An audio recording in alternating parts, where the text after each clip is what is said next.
Tous les deux, on dirige la société Vertuo de façon complémentaire, suivi donc depuis le site de Grenoble sur lequel on se trouve et moi-même depuis le site de Nantes. Notre métier, c'est d'aider les entreprises à diminuer leur impact environnemental tout en réalisant des économies. Et comment on fait ça? En optimisant la gestion de leurs déchets. Depuis 2020, le coût des déchets a doublé. Et optimiser la gestion de ces déchets, ça veut dire mettre en place un cercle vertueux. Générer moins de déchets, mieux les valoriser, diminuer les transports et donc réduire les coûts. Chez certains de nos clients, la gestion des déchets est même devenue un poste de profit. Le budget déchets, c'est simple, c'est de l'allocation de matériel, des coûts de transport, des coûts d'élimination des déchets et parfois de la recette liée à la revente des matières valorisables. Ce qu'on fait, c'est qu'on apporte un éclairage à nos clients sur chaque étape. Donc quel est le bon process à mettre en place pour limiter ce qui va générer du déchet ultime, comment tout au long de ce process on arrive à séparer les matières qui derrière peuvent être achetées, comment on les transporte, auprès de qui on les vend, et derrière on pilote la performance grâce à notre logiciel Wastepilot.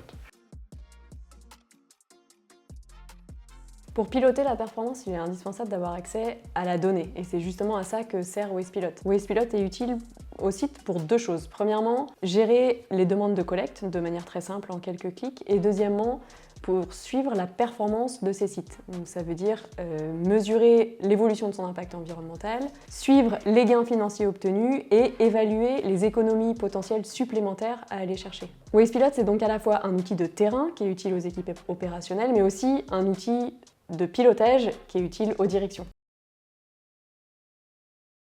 Alors on intervient vraiment dans tous les secteurs d'activité qui génèrent du déchet, donc ça peut être aussi bien dans la distribution qui va avoir des problématiques multisites, que dans l'industrie, aussi bien agroalimentaire que l'industrie lourde, dans la logistique, dans plusieurs enseignes du luxe. Donc à titre d'exemple, on a accompagné plusieurs enseignes de distribution spécialisées et en règle générale, on leur permet de réduire leur budget d'à peu près 40% et d'afficher des taux de valorisation supérieurs à 80%. Tout ça évidemment sans mettre en place d'usine à gaz de tri de déchets sur leur site. En fait, chez Vertuo, on est vraiment entre le cabinet de conseil en réduction de coûts et le cabinet de conseil en environnement. Depuis 2007, on a accompagné plus de 2000 sites dans l'optimisation de la gestion de leurs déchets, aussi bien dans des grands groupes du CAC 40 que dans des PME ou des ETI, partout en France ou en Europe. Et chaque projet, pour nous, est un travail sur mesure. Et ce qui nous fait le plus plaisir dans les retours clients, c'est quand on nous dit qu'on est pragmatique et agile.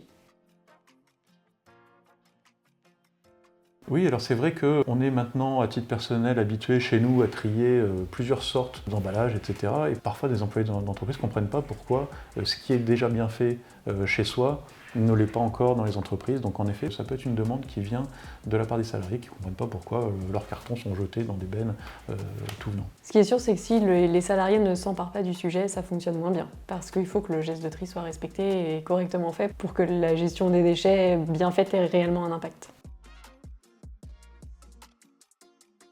Eh bien, pour nos clients, c'est grâce à eux qu'on est ici, donc un grand merci de croire en nous. Et pour nos collaborateurs, vous déchirez, on vous aime.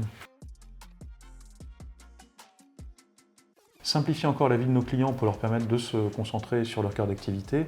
Et un défi également pour des sociétés de niche comme la nôtre, c'est de se faire connaître des décideurs qui sont très sollicités. Donc on espère que cette petite vidéo sera bien diffusée et regardée. Eh bien, on aimerait bien ajouter un petit mot pour toutes les personnes qui sont sensibles aux enjeux environnementaux. Engagez-vous, parce que c'est possible de concilier environnement et économie.